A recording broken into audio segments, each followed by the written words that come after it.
Welcome back to Untaming Masculinity, the podcast where we tackle issues relevant to men and their journeys to reclaim their masculinity. I'm Dan, and as always, I'm joined by my good friend Brad. What's going on today? Living the dream, buddy. How are you? Yeah, I'm pretty good. It's been a good week. Kind of quiet, but good. So, I had a situation come up this week, and we can dig into it a little bit more later on in the conversation. But it was a situation where I assumed someone knew something, so I didn't bother vocalizing it. And it ended up biting me in the ass. So I wanted to talk about assumptions, working with assumptions, and how we talk to each other, and how that all kind of works together. Let me tell you a little bit about the story. As with most people, I have a limited amount of time off from work, and I have a lot of hobbies that I enjoy. And you know a good amount of them, between hunting and mountain biking and snowboarding and other things. So I like to take a lot of trips that allow me to do these things. Well, I also have a family that I take on vacation, that kind of thing. And it's always a counterbalance between how much time I spend with myself versus how much time I spend with my family. I had assumed for a long time that my wife understood why I take these trips. Namely being, they're all activities that for the most part, my wife and my daughters don't enjoy doing. So I go do them with other people. And they're things that really help me clear my mind. There was an underlying assumption on her part, because I hadn't vocalized it, that I did these trips either to get away from the family or to just because I was being selfish and not thinking about the fact that we hadn't gone on a big vacation in a couple of years and these things. So that was eye-opening to me.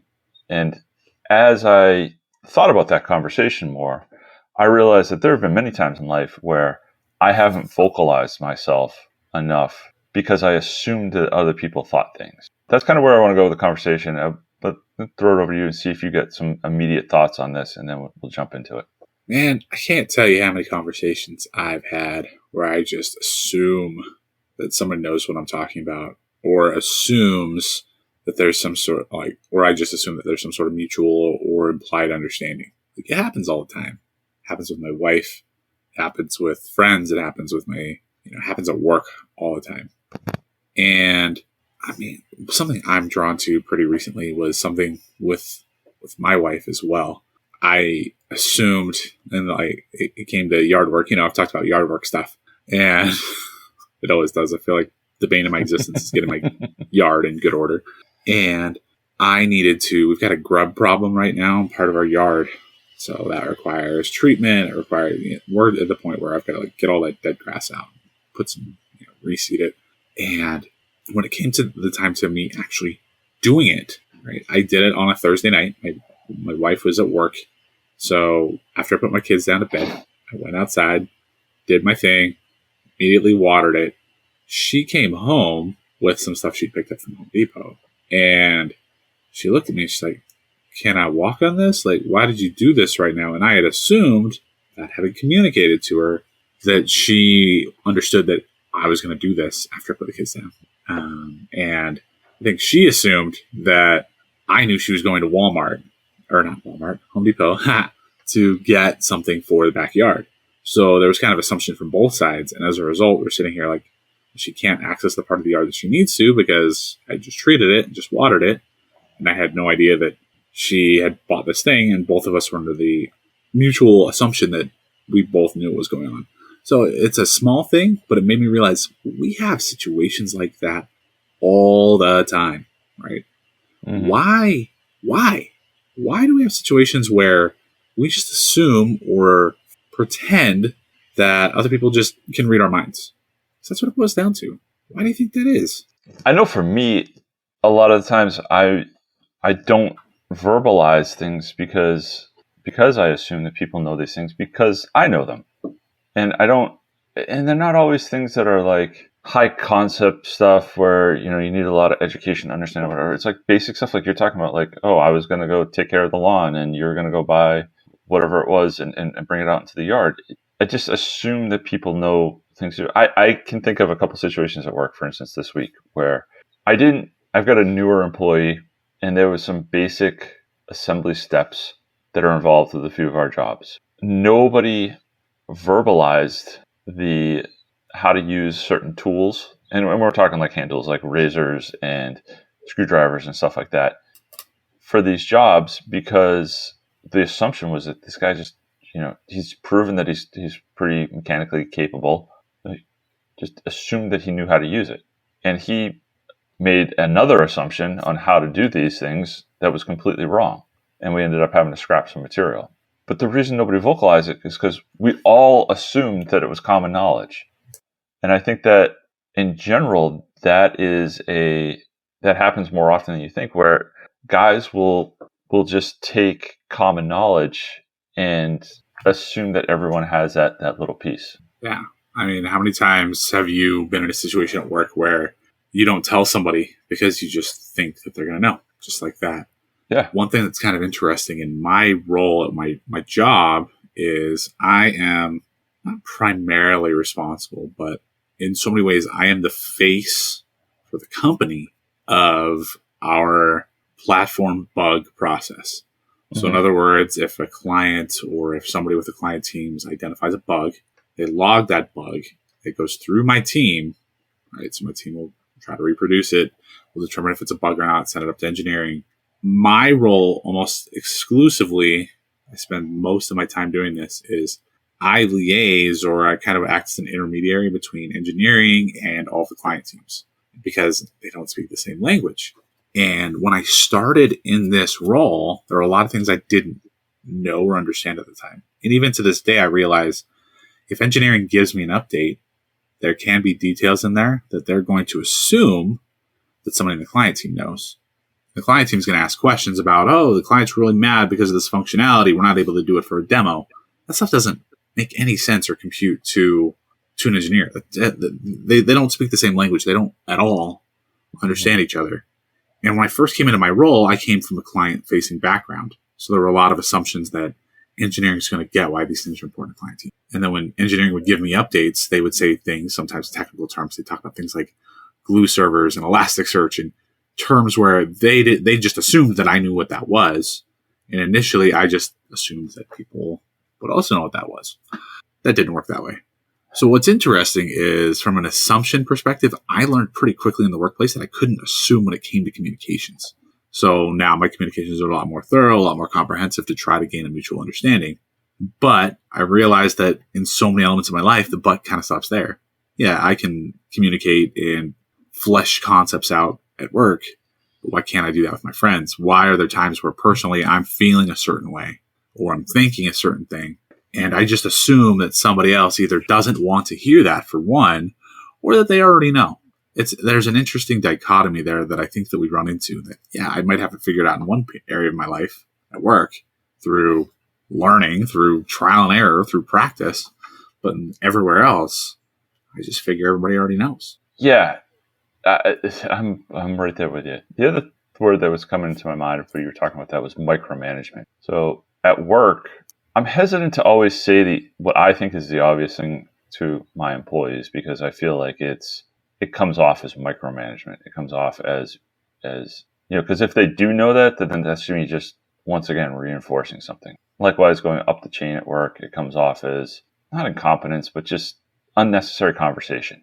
And then at home, you can get the same thing though. It's like if my wife and I are having a conversation, I assume that she knows something, and I say it anyways, I'll hesitate saying it because I feel like I'm either coming off as condescending to her for stating the obvious, or I'm just being a jerk because it's that whatever I'm going to say is so obvious that it doesn't need to be said. But like you said before, 9 times out of 10, it does need to be said. And by saying it, you can open up a whole new conversation of new knowledge, new details, or you might even say it in just such a slightly different way that it changes the course of action and opens up a thought process that didn't exist before. Can I ask you a question?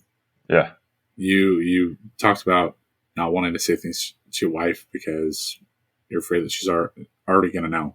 Have there been times where you've shared something and she's been, yeah, Dan, I know? Oh, yeah. Oh, definitely. Right. I mean, do you think that in some ways that plays a part in why we think like this? I think it does. But I think those situations, in hindsight now, those situations where they get that, yeah, I know response is more when I'm intentionally trying to be an asshole Yeah. We're fighting or we're bickering, and I'm just like, all right, I'm gonna play the I'm smarter than you card, which is never a good idea. And I think that in the situations where we're having an honest conversation, open conversation, there's no hostility, that even when I say something that she knows, it still allows us to establish wherever that knowledge base is for the conversation we're having.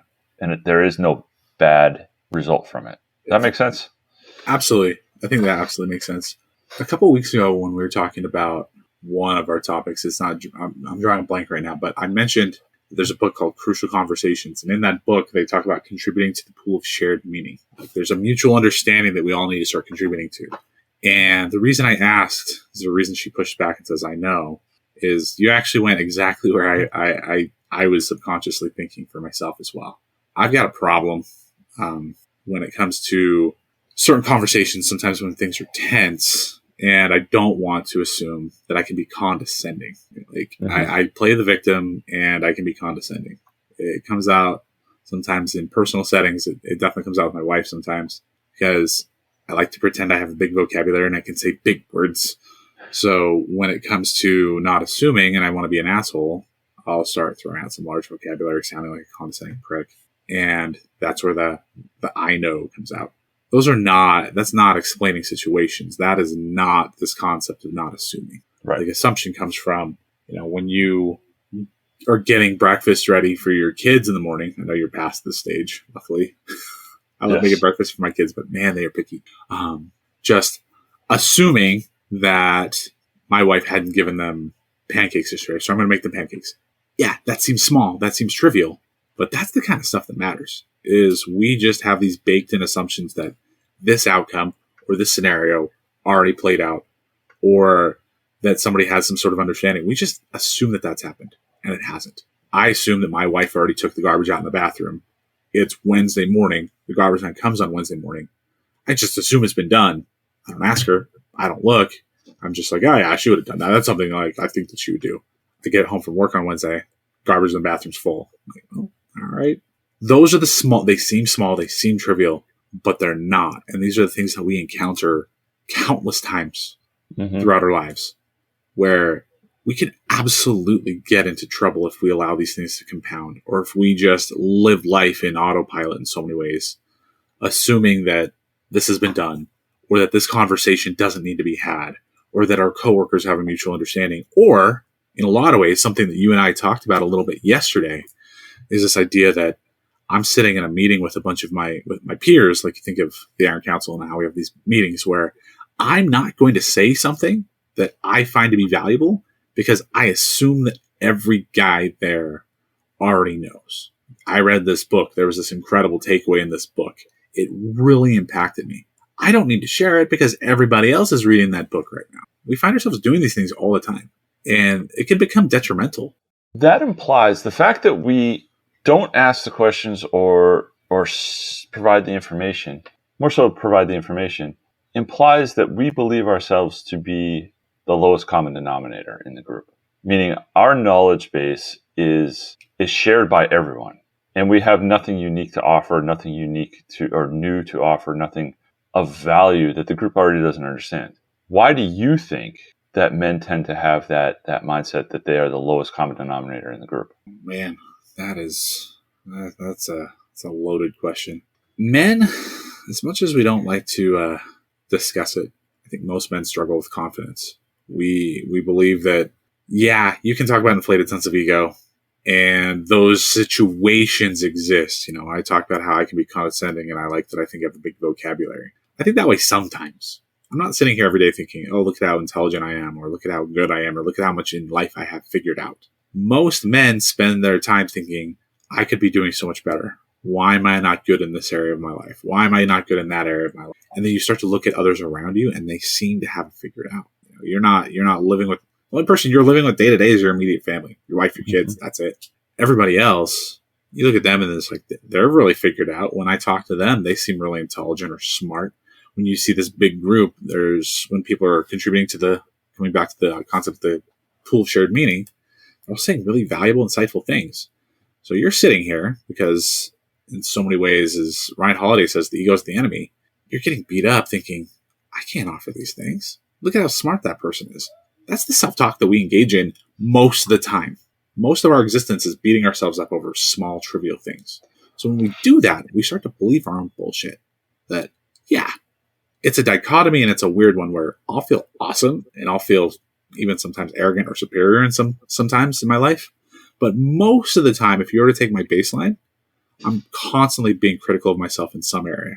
And that's where a lot of men suffer from depression, or they suffer from confidence issues, because we like to tell ourselves that we're not good enough, because that's the story that we tell ourselves most of the time. When I'm alone in a dark place and I'm not having a good day, do I think I'm awesome?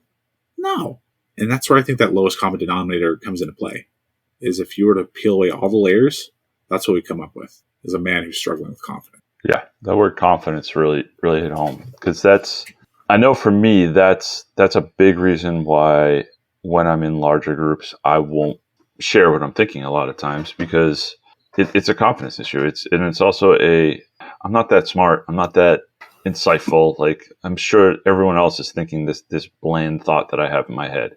And I learned two things from those situations. One is, yeah, maybe they are. And typically if you share it, it's not going to, people aren't going to make fun of you for it.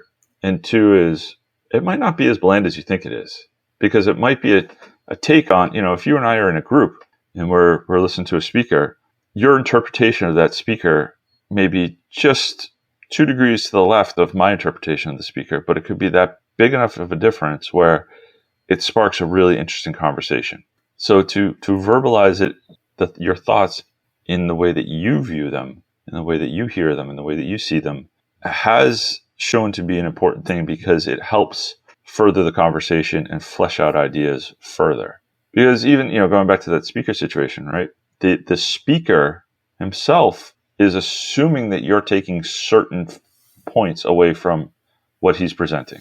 He can only present it in such a manner that it comes across the way that he speaks it. But the individuals in the group may be interpreting it differently. So by voicing their interpretations, that allows the group to really flesh out the idea, and allows the speaker to either reinforce thoughts that the people in the group are having, or explain to them why they either misunderstood or he didn't do a good job of explaining what he was trying to relay. So it's a confidence issue for sure. Going back to what you said, it's definitely a confidence. It's that idea, like I said before, of feeling like you're the least common denominator. Yeah. I mean, it's a feeling that every man struggles with. Why do you think some men seemingly don't have that? And we've been involved in groups, and we've seen the same guys who are constantly talking, and they're not saying necessarily anything that's, I don't mean this to sound bad, but super intelligent, but they're constantly just either reiterating what they hear in a little bit different fashion. They're talking about the conversation, and then there's always guys that sit in the background and are quiet. What do you think is the difference there? So this is an interesting one for me, because I still think that it's a confidence issue. One of the unique things about my personality is, you and I are sitting here having a conversation. In the back of my head, I'm like, this conversation is I don't necessarily always think about this conversation going out to the masses, being on a platform where anybody can download it and listen to it. I'm just thinking about you and me talking. Yeah. I'm usually pretty good at having a lot of conversation, being very open, driving engagement in smaller settings and in smaller groups. Within the Iron Council, we have battle teams that are 15 men. I'm cool in that scenario, right? But if I'm in a room where there's hundreds of men, right, like I'm a lot less likely to have those sorts of conversations, whereas some men are. Like, some men thrive in those situations where they're okay. And I still think that it's a confidence issue, but they've told themselves, you know what, I have something to offer. I'm just going to offer. I believe that if we don't allow our ego to get in the way, if we let go of our pride a little bit in this assumption that people just aren't going to appreciate what I have to say, I'm just going to say it. Once you do it a few times, it becomes easier. Like, what's interesting about me on a personal level is, yeah, I'm pretty comfortable in hosting meetings and running with them. And, even at times I'm comfortable in like slightly bigger meetings of like 45 or 50 people. I can run those just fine, especially at work. I can run pretty large meetings all the time. But if I had to run a meeting for my whole company, that would stress me out, because of to confidence because my pride gets in the way thinking, man, I can't do this. But one thing that I'm drawn to is when I was a kid, when I was in high school, I was deathly shy. I could not talk to anybody. I couldn't talk to girls. I didn't have hardly any friends. This is not something I've told probably anybody, but I'm just going to say it here. When I was in high school, I did not eat lunch one time in my high school cafeteria. My entire time in high school. Not once. I sat in the library, surfed the internet, kept to myself because there was a certain element of putting myself out there in the lunchroom, going to sit by somebody. Are they going to want to sit by me? Maybe, maybe not. That scares the hell out of me. I had a couple friends in high school that didn't share the same lunchtime I did. I was like, yeah, I can't do it. I learned through time and through experience to put myself out there and to start to stop assuming, thinking, okay, if I go out to a situation, somebody's going to want to sit by me, somebody's going to want to talk to me. But it took time, and it happened after high school. It happened when I was in college. As I put myself out there more and more and more, for one, did that discomfort go away? Yeah, but it took a long ass time. And eventually it grew to the point where I'm fairly social. I have no problem having conversations or striking up conversations with anybody, but it took time. It took a long time. It took years and years and years to be able to do that. And it all came from me deciding to put myself out there and stop assuming that somebody wasn't going to find value in me. And that's the same for any situation. I think we all come into this situation thinking we don't have anything of value. We're the lowest common denominator, or quote unquote, nobody cares. But as you start to put yourself out there and apply yourself, you realize maybe somebody doesn't, but who cares? I'm not looking for validation from any one individual. But if I can impact the life of somebody, that's great. I'll tell you, there was a time where I was giving a talk in church. So the way that the LDS church works is we don't necessarily have a sermon given by our pastor or priest. Our ecclesiastical leaders called a bishop, but the members of the congregation speak every week. We get up, we give a talk about, we're given a subject, we talk for 15 minutes. I was given a subject, I got up and riffed about it. And I remember after that, somebody came up to me and they said, Brad, that is exactly what I needed to hear right now in my life. I didn't think what I had said in that specific comment that they had cited was anything special, but they needed to hear it right then. That's what it's all about. We got to put ourselves out there. We have to push ourselves. We have to challenge ourselves. And we have to give up this assumption that we don't have worth or that people just know. So, I don't know. That's kind of a long-winded answer that went a lot of directions, but hopefully that helps. It makes a lot of sense, though. And I relate a lot to it. I want to go back to the part where you talked about your ability to lead meetings, and then you said that you could lead meetings up to like 40 or 50 people, but then if you had to lead a meeting for your whole company, it would freak you out. Yeah. Is that a familiarity issue? Meaning, when you do the 40, 50 people, you know everyone in the room, but if you had to lead the whole company, you don't necessarily know everyone. That's and just getting up in front of them.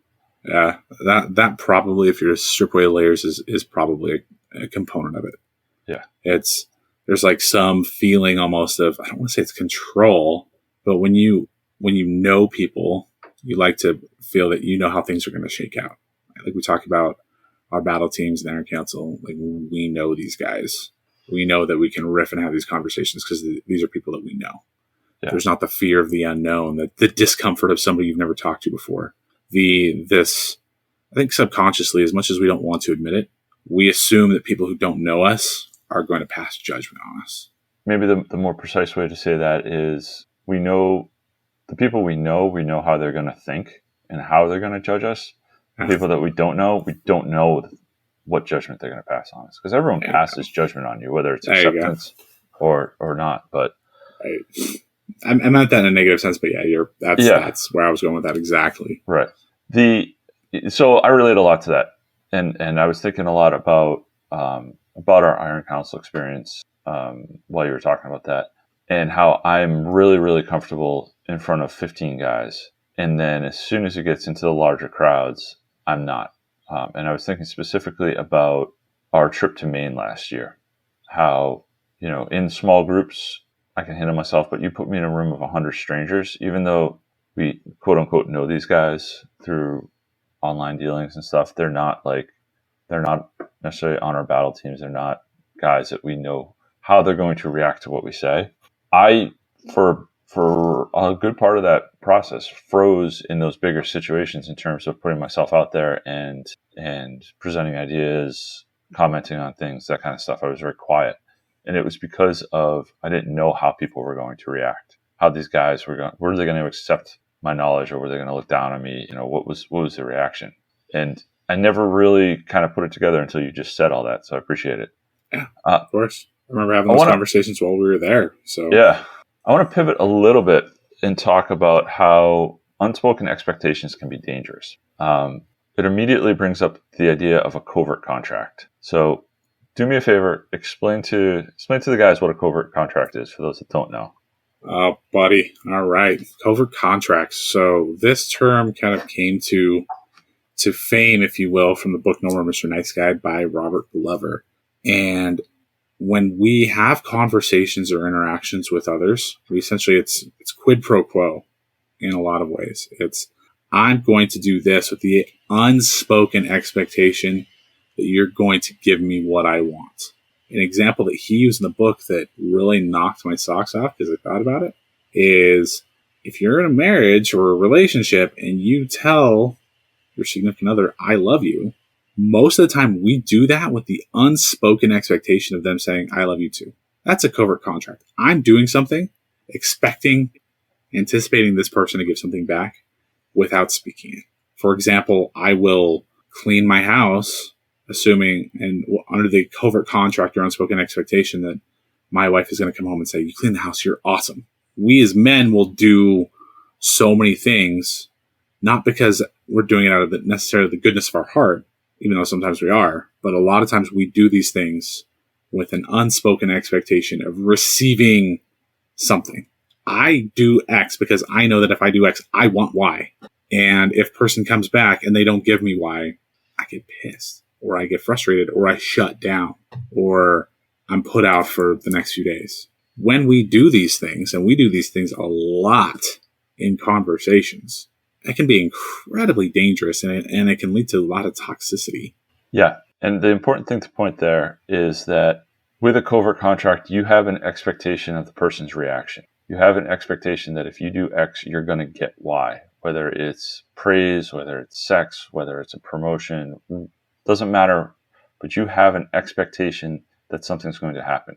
And if that thing doesn't happen and you get pissed, now all of a sudden, the other person in this interaction is dealing with a pissed off person and they have no idea why that person is pissed off. How many times have you in your marriage, because I know I've done it a ton, had a covert contract that didn't work out for you, and you've had, an amount of time where you and your wife are at odds and she doesn't even know why you're pissed off? Story of my marriage, man, because I'm captain.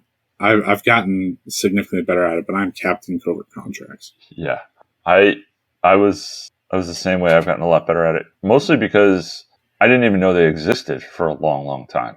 Once I realized that they existed and then really, was honest with myself that I was guilty of them, I've purposely started to, back to the main point of this conversation, vocalize things that I would normally expect expect the other person to. Yeah. And that alone has been one of the biggest drivers in improving my marriage. They're not always easy conversations. I'll go back to the podcast episode we did on difficult conversations. It might be a difficult conversation, but there's no covert contract hanging in the air at that point. And those things can be deadly. I mean, I can think of more than one situation where for like a week I was pissed at my wife, and it finally came out in huge blow-up fights why I was upset, and she had no idea what was going on, because I had just built it all up in my head without vocalizing it all, without explaining to her, my reasons for doing X were Y, and those didn't come true, so I'm pissed off. And what's so toxic and dangerous and horrible about all of this is when we have a covert contract that goes south, which, admittedly, we should not participate in them at all, or if we have something that we're expecting from our wives, and we sit there and we get mad, we also are assuming that they know why we're mad. That's what's so twisted about the entire thing. So we set these covert contracts, or we're not explicitly saying what we want out of this. Then we get mad. The reason that we get mad is because we assume that they know why we're mad. So we sit there pissed off for a week or a few days or whatever it is. It's toxic. It's dangerous. It's a slippery slope. And that just builds too, because you're pissed off. They don't know why you're upset. You get more upset because they're upset with you for being upset. And it's just this vicious cycle that can really blow up. So yeah, it's unbelievable. It reminds me of, I don't remember exactly, one of the rules in Jordan Peterson's 12 Rules for Life is be exact in your word, something along those lines. I can't remember exactly what the rule is, but that's what it is. Say what you want, express what you want, and things tend to go maybe not well. And I think that's part of the reason we're all so scared to say these things is we catastrophize. We think of the worst case scenario. We project what's going to happen if I do this, right? Like if we explicitly, we think that if we explicitly say what we want, there's going to be some sort of horrible consequence. So what do? We mask, we put on this facade, we play these crazy shadow games, and then assume that somebody's going to know what we want rather than explicitly stating it. That's problematic. Yeah. How many times have I had conversations with my wife where I say, hey, you want to go get a massage next week? Thinking in my head, oh, cool, she's going to get a massage. She's going to feel grateful for this. So she's going to say, great, Brad, what would you like to do? Because there's something. The reason I ask her if she wants a massage is because I feel like it greases the wheels for me to be able to go do something else. But I don't tell her what that something else is. I don't lead these conversations off with, hey, babe, I would really like to go on this hike, or I'd really like to go backpacking. What do you think? I mean, I know I'm taking time for myself, and I was thinking if I take some time for myself to do something like that, maybe you could go get a massage, like take some time for you, because that matters to me. Did I explain that? No. I start, hey, do you want a massage, with this expectation of, great, that's so cool. Is there anything you want to do? She's not going to ask that. I assume that she's going to ask that, but I know deep down inside that that's not going to happen. And then there's this assumed understanding, and then all of a sudden, she's wondering why the hell I'm pissed off, because she goes and gets a massage, and I'm home with the kids, and then life seems to go back to normal because I don't explicitly say what I want. Yeah, You just went from a concerned husband to just buttering up your wife to get something that you want. And it's nefarious and it's deceitful. Like, right. It's bullshit. It's important to point out, too, I mean, we're talking a lot about marriage here because you and I have a lot of unfortunate experience with these in our marriages. Right. Covert contracts can exist anywhere. They can exist with your kids. You know, you have an expectation that they'll do, if you do something for them, they'll perform a certain way and clean their room, whatever. It can happen a lot at work where, you know, oh, I'm going to give this guy a little bit of overtime and he's going to be happy, you know, because he's getting a little bit more money and he's going to really hustle and he's going to do great work. And he just continues on doing whatever he's going to do. But all different places with your friends, all different places. Covert contracts are a part of life that exist everywhere. It's not just in marriage. Yeah, absolutely. It happens all the time. We do. If you ever have, essentially, I'm doing this with the expectation that I'm going to get this outcome out of somebody without explicitly saying what that is. Like, I'm essentially setting them up. That's a covert contract. Yep. And it was one of those things where when I first learned about them, it kind of blew my mind as to how often I participated in them.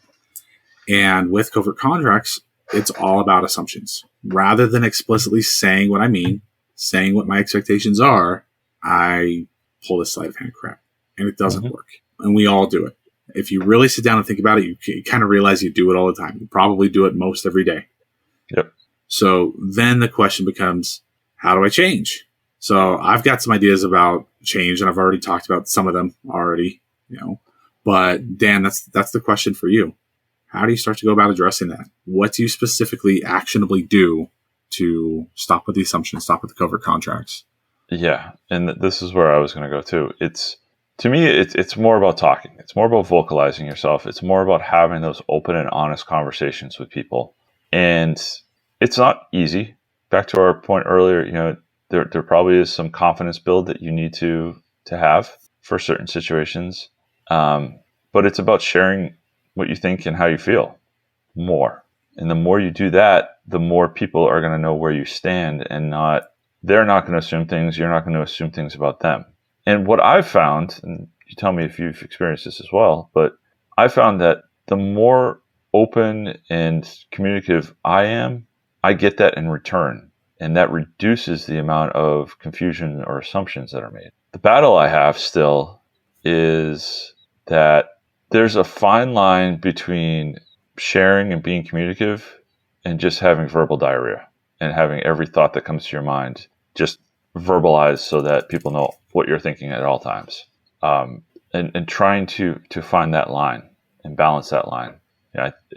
It happens a lot at work where I still don't want to be that micromanaging boss who's telling my guys how to do every step of the way, but I want to make sure they understand the importance of each step. So I spend a lot of time talking about quality. I spend a lot of time talking about thoroughness. I spend a lot of time talking about the importance of their work to the overall picture in the company. And I try to steer clear of necessarily put this piece of tape here, and then you use this particular adhesive there, and then you take this part and you put them together. I try to stay away from the nitty gritty stuff like that and talk more at a higher level, but still bring in the concepts of why their work is important and why the way that they do their work is important. So curious to see what your thoughts are. I'm of the same thought in a lot of ways, in that it starts with saying what you want, saying what you feel, just saying these things. But I've also found myself running into the verbal diarrhea thing, especially with my wife. There are times I'll just talk to her and I'll just vomit out and dump out 10,000 words, and some of it's just cyclical bullcrap. And that can be problematic as well. Like, there comes a point where you need to say how you feel, but if you just keep going and going and going, the conversation is going to quickly lose meaning. Mm-hmm. And one thing I've realized is, me well enough to know I can dominate a room at times. If it's in these smaller settings where I'm comfortable with people, I can talk a lot. So I've learned the importance of saying how I feel, getting those thoughts out there, but then being collaborative, being willing to ask questions, being willing to see where other people are at and see how they feel. Coming with your guys in the work setting, here's this process we need to do. This is what I'm expecting of you guys. Do you have any questions? How do you feel about this? Where are you guys? Do you think that this is adequate?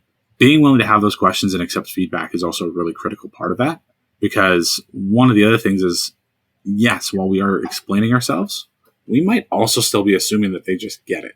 So allowing other people to contribute to coming back to that concept of the pool of shared meaning, give them a chance to engage and connect and collaborate.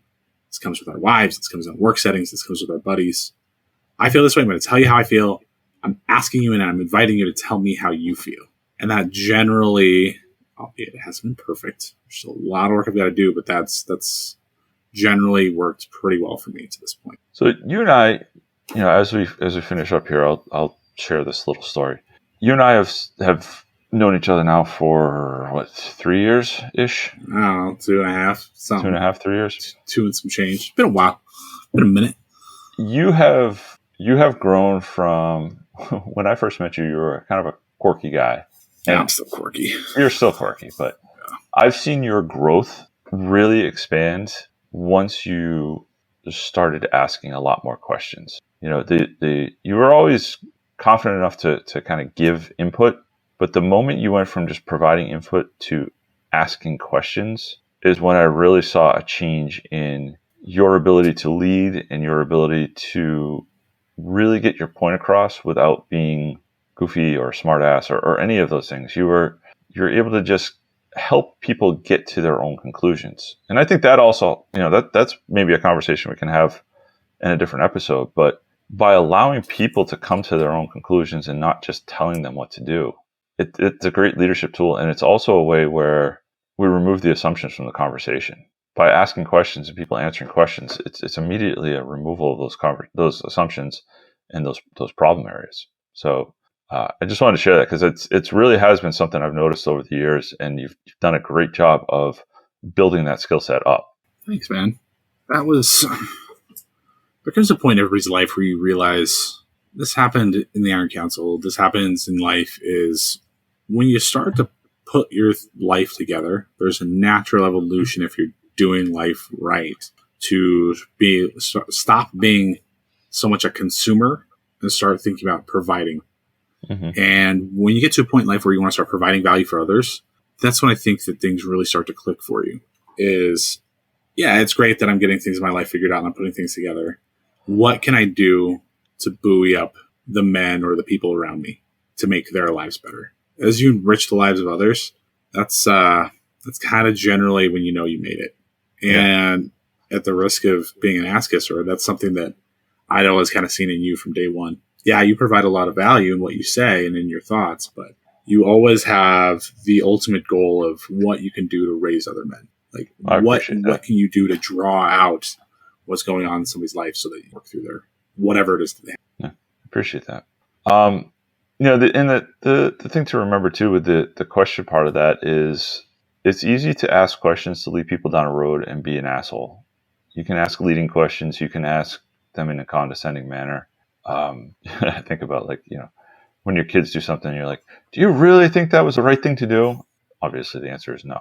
But to ask curious, honest questions is a great way to diffuse the whole assumption situation. Well, we've been at this for a while. I appreciate the conversation, man. I hope the guys got a lot out of this.